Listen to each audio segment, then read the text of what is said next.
Começa agora o Milho Plus aqui no seu canal AgroMais. Neste programa, nós vamos falar sobre o manejo de plantas daninhas do milho, consorciado com a forrageira no sistema ILP, Integração Lavoura e Pecuária.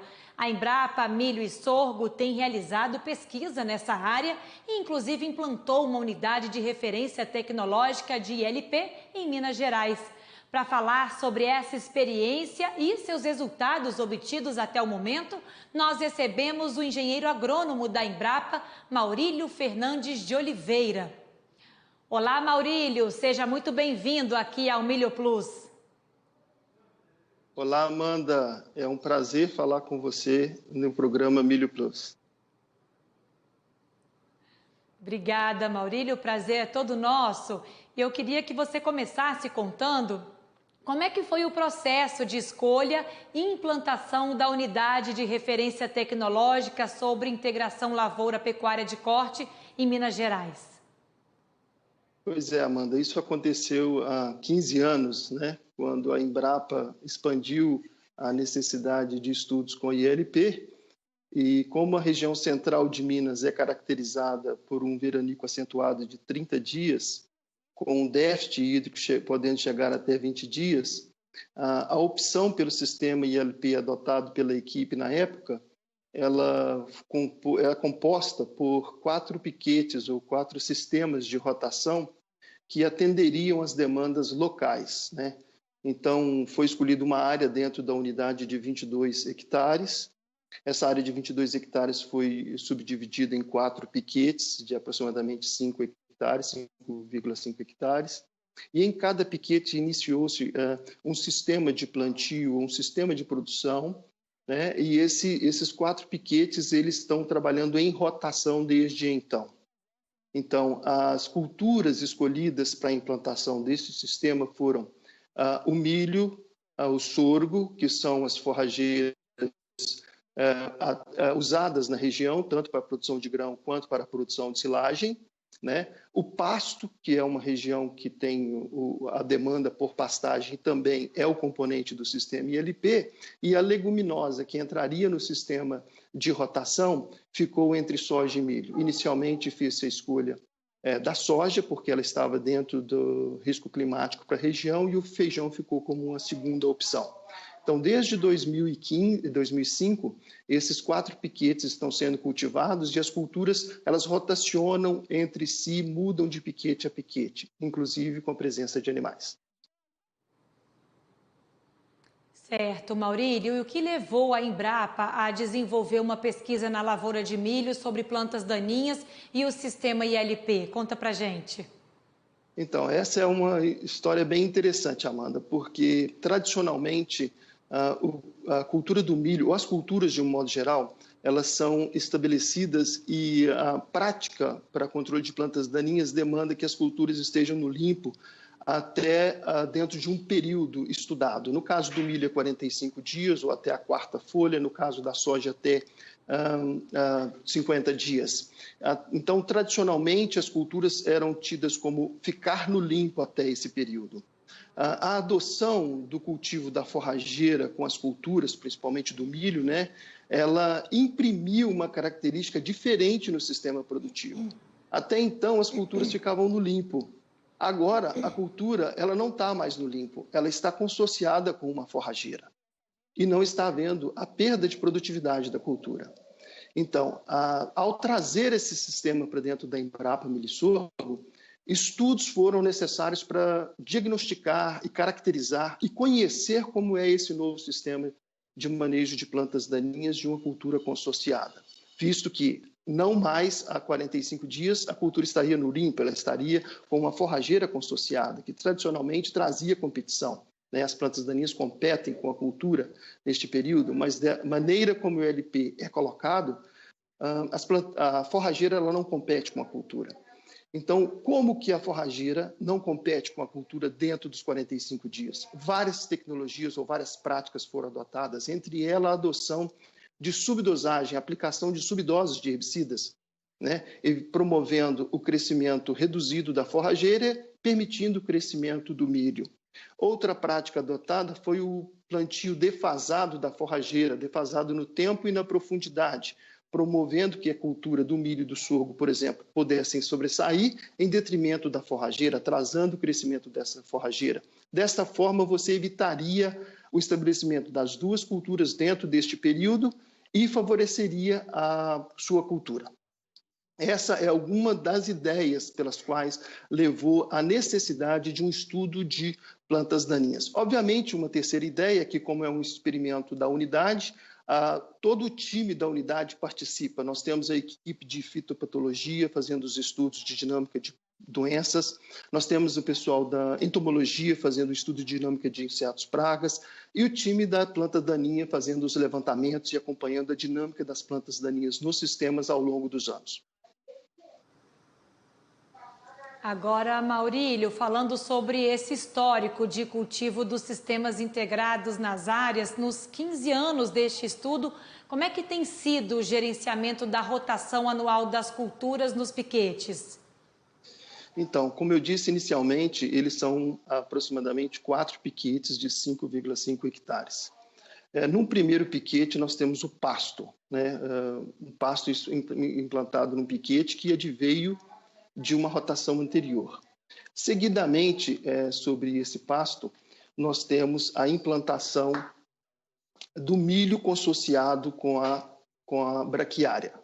Após o milho consociado com a braquiária, nós temos o sorgo consociado com mombaça. E, em seguida, ao sorgo com mombaça, que faz a colheita da silagem de sorgo com mombaça, o pasto fica, né? Essa colheita acontece, é cultura de verão, fevereiro, março, então o pasto fica na parte do período de entre-safra, ele corre o verão seguinte todo e a área só vai ser dessecada meados do outro ano, ou seja, nós teremos um pasto por 18 meses. Desta forma, nós temos a sucessão dos 4 sistemas que rodam, né, nessa área de 22 hectares. E em relação ao sistema de avaliação de plantas daninhas no solo, o que vocês descobriram, né, nas primeiras fases do estudo? Bom, essa área ela foi escolhida e ela estava em pousio por algum tempo, né? Então ela tinha o seu próprio banco de sementes de plantas daninhas, característica de qualquer área agrícola. Por ela ter estado em pousio, ela estabeleceu uma dinâmica, certas populações, e esse banco foi aumentado por esse pousio. Então, no estabelecimento do sistema, nós observamos um grande número de populações de plantas daninhas com alto número de plantas daninhas, né? Então, nós tínhamos joá de capote, nós tínhamos capim marmelada, nós tínhamos o colonião, em algumas áreas mais de declividade menor, nós tínhamos até a tiririca. E essas plantas daninhas, elas, com a implantação dos sistemas, elas foram sendo suprimidas, as populações foram reduzidas. Hoje, após 15 anos, nós não encontramos mais as populações destas plantas daninhas nas áreas, né? Então, a primeira amostragem, em 2006, caracterizou-se por determinadas espécies de plantas daninhas. 15 anos após, nós não temos mais essas espécies de plantas daninhas, mas nós temos outras espécies de plantas daninhas que emergiram do banco de sementes. E a emergência dessas plantas foi favorecida pela condição de rotação dos sistemas. Então, a implantação dos sistemas supriu espécies de plantas daninhas e promoveu o aparecimento de outras plantas daninhas. Obviamente que o banco de sementes é fundamental para determinar o aparecimento das espécies. E não só o aparecimento, né? Também eu acredito que vocês consigam avaliar bem a adaptação, né? Quais são as plantas daninhas que melhor se adaptam na lavoura do milho, considerando aí fatores como espaço, luz e nutrientes? Então, no início, Amanda, nós tivemos uma certa dificuldade com a cultura do milho, especificamente consociado com braquiária, porque nós tínhamos um banco de sementes razoável na área, nós tínhamos uma soja RR numa condição de verão, com baixa quantidade de palhada, o milho era plantado a 70 centímetros, Então, toda esta condição favorecia um aparecimento de populações muito altas no sistema de consociação do milho com braquiária. E isso demandava um ajuste em doses de herbicidas razoavelmente alto para a gente ter o controle. Então, a condição inicial do milho estabelecida, ela favoreceu muito o aparecimento de população de gramíneas, de poáceas, né? E também de populações de plantas tidas como plantas de condições de estresse climático, vamos dizer assim, que a gente vai falar mais na frente. Mas isso já foi ajustado, porque o espaçamento do milho foi reduzido, a soja, a cultura antecessora, nós conseguimos ajustar um sistema de produção de palhada na soja, coisa que não era possível até então. Então, hoje nós temos a cultura do milho plantada sobre palhada, proveniente da soja, e temos a cultura do milho consociada com o capim, que vai ser a palhada para o próximo subsequente, que é o sorgo. Entendi. Você falou aí em ajuste de doses de herbicidas. O que a Embrapa avaliou até agora sobre a eficiência do uso de diferentes tipos de herbicidas na área do ILP? Inicialmente, nós tínhamos uma aplicação de herbicidas bem razoável na área. Nós estamos monitorando, estamos quantificando os litros ou quilo de ingrediente ativo aplicado na área desde o início. Estamos tentando mostrar que a adoção dos herbicidas necessária para a manutenção das baixas populações, elas tendem a decrescer com o decorrer dos anos, porque nós temos uma oferta de palhada em cada sistema, de forma que a cultura sucessora ela é plantada sob palhada. Então, de um modo geral, os herbicidas foram extremamente importantes na implantação e na condução do sistema, e ainda são importantes para eventuais casos de frustração na implantação, mudanças climáticas que podem ocorrer, alterações na dinâmica das culturas. Então, esses herbicidas eles estão disponíveis, eles estão aptos a serem usados e serão usados dentro do sistema segundo a demanda. Obviamente, o time está fazendo o melhor para ajustar e ter uma palhada no sistema para reduzir as populações e reduzir a quantidade de herbicida usado. Nós tivemos anos em que, agora mais recente, nós conseguimos reduzir a quantidade de herbicidas aplicados, mas por condições variáveis, no outro ano, a quantidade de ingrediente ativo aumentou. Mas essa é uma pesquisa que está em andamento e nós vamos continuar monitorando para conhecer quais são os fatores realmente que vão afetar essa quantidade de herbicida necessária utilizada. É exatamente o que eu ia te perguntar, Maurílio, né? De que forma o revolvimento do solo ou a produção de palhada no sistema de plantio direto, eles se relacionam com o uso de herbicidas no controle de plantas daninhas. Como é que é isso? Pois é bem interessante, porque assim como eu descrevi no início, é outra mudança de comportamento no sistema produtivo. Antigamente era comum o revolvimento do solo para plantio, uma gradagem ou uma aeração, né? Em algumas partes do Brasil ainda isso ocorre, né?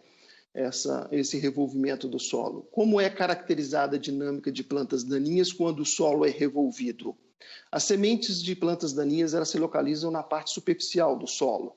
Então, elas estão até 3 centímetros, a grande maioria delas. Quando você revolve o solo com um arado, você pega essa camada superficial e coloca a 25, 30, 35 centímetros de profundidade.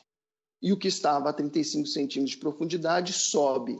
No ano seguinte, essas sementes que foram enterradas no ano 1 ou no primeiro ano da passagem do arado, elas que estavam enterradas, elas irão para cima. Então, você tem sempre um ciclo de revolvimento e enterrio das sementes das plantas daninhas. Desta forma, as plantas daninhas que toleram ou que sobrevivem ao enterrio por um ano, elas emergirão na safra seguinte, demandando novas aplicações de herbicidas, quer seja de pré-emergentes ou de pós-emergentes. No caso do uso da palhada, que é o sistema ILP que nós estamos adotando, a palhada produzida em quantidade e qualidade suficiente para cobrir o solo durante todo o ano, ele traz uma característica totalmente diferente de enterrio. Você tem totalmente um impedimento, uma barreira física e o impedimento da luz atingir a superfície do solo, evitando a germinação das sementes. A presença dessa palhada promove uma condição de umidade, de sombreio, que favorece insetos que podem predar essas sementes para alimentação, simplesmente predam, podem removê-las ou enterrá-las, micro-organismos crescer sobre essas sementes, né, fungos, bactérias, e a própria condição de umidade fornecida pela palhada causa um ambiente de apodrecimento dessas sementes. Desta forma, nós temos um definitivo redução do banco de sementes que estaria entre a palhada e a superfície do solo, o favorecendo a não emergência de um grande número de plantas daninhas por causa do impedimento físico, acesso à luz, consequentemente a redução de herbicidas. Tá certo. A gente sabe que o estudo da Embrapa, ele ainda não foi encerrado, mas a gente pode apresentar resultados gerais parciais sobre as mudanças nas populações de plantas daninhas na área de cultivo do milho, promovidas pelo sistema ILP. Eu queria saber isso. Sim, de um modo geral, nós podemos dizer que nós tivemos uma grande mudança nas populações de plantas daninhas das áreas cultivadas com milho com ILP. Essas populações, elas têm se alterado, mas recentemente nós fizemos uma grande avaliação por 3 anos e comparamos com os dados de 2006, verificando essas mudanças. Estamos trabalhando numa análise estatística mais sofisticada de agrupamento de plantas daninhas geral no sistema, e nós já chegamos à conclusão, Amanda, que, de um modo geral, os estudos mostram que há um agrupamento de 3 grupos, né? As plantas daninhas se agrupam, de um modo geral, em 3 grupamentos, e cada grupamento é composto por plantas daninhas com características divergentes em termos de alguns aspectos de hábitos de crescimento e de aparecimento em regiões de lavoura. Por exemplo, nós temos um grupo com poucas plantas daninhas, que são plantas daninhas que apareceram em baixo número, né, de plantas daninhas, mas elas aparecem expressivamente quando os solos são de alta umidade, com razoável fertilidade, em condições de clima mais ameno, né? Nós temos aí como exemplo a trapoeraba, um exemplo dessa planta daninha, o caruru, a beldroega, né, que são plantas daninhas bem conhecidas de quem trabalha nas áreas agrícolas. Por outro lado, nós temos um outro grupamento de plantas daninhas que aparece em menor número também, mais acentuadas as populações, que é a erva palha, a erva de touro, que são plantas daninhas que elas são típicas de ambientes modificados, de clima mais adverso, com palhada, tolera mais o déficit hídrico e tem uma emergência mais tardia nas lavouras, comparadas com os outros grupos. Isso mostra claramente que os sistemas estão imprimindo condições para o aparecimento e desenvolvimento dessas plantas daninhas. Qual que é a vantagem disso, Amanda? Nós podemos, a partir disso, a partir do conhecimento desses dados de longo tempo, para, veja bem, 4 sistemas de rotação, nós podemos talvez fazer modelos preditivos em função dos sistemas rotacionados, de quais plantas daninhas poderão aparecer nas áreas rotacionadas. Um outro aspecto muito interessante, Amanda, em relação a esse levantamento de plantas daninhas, relaciona-se que, na área de pastejo, em todos os anos avaliados, o número de plantas daninhas foi praticamente 0. Nós não tivemos a presença de nenhuma planta daninha após 18 meses de pastejo. Isso é um dado extremamente interessante e que a gente vai falar mais à frente as razões disso daí. Bem interessantes mesmo. Agora, Maurílio, para a gente adiantar aqui um pouquinho a nossa conversa no programa, eu queria que você contasse a que conclusões vocês chegaram em relação à conexão dos sistemas de rotação adotados e da palhada em cada sistema com a composição das espécies de plantas daninhas. Esses sistemas, eles então estão imprimindo certas condições de mudança de palhada, de presença de luz, de manutenção de umidade. essa mudança do sistema implica na mudança da população de plantas daninhas, né? E essa população de plantas daninhas sendo suprimida em função de condição do sistema, altera o herbicida que vai ser aplicado, né? Então, é uma questão de causa e efeito. Então, nós estamos trabalhando em cima disso que está acontecendo, né? Mudamos o herbicida em função das populações que aparecem. As populações que aparecem mudam em função dos sistemas rotacionados junto com os herbicidas. Então, a dinâmica está nesse sentido. E o resultado disso são esses 3 grupamentos que eu descrevi para vocês. E agora, vocês estão em qual fase da pesquisa? Como é que está acontecendo essa etapa atual do estudo? Conta para gente. Então, agora estamos aí celebrando 15 anos de sistema ILP na URT em 7 Lagoas. Os resultados estão sendo divulgados regionalmente. Ajustes estão acontecendo nos sistemas de produção, eles acontecem desde o início. Por exemplo, um ajuste extremamente interessante que foi ocorrido foi que no início, quando a soja era plantada de verão, o semeio da forrageira acontecia no final do ciclo da soja. Então, agora, isso não acontece mais no final, acontece em sulco durante uma certa fase da soja. Nessas imagens aí, a gente pode ver, Amanda, essa área da Embrapa Milho Sorgo, ela é de plantio, ela tem 25 anos, ela caracteriza pela a imagem de uma palhada de milho no período seco. E mesmo no período seco, nós podemos observar à direita essa planta daninha emergindo neste solo seco com certa quantidade de palhada de milho.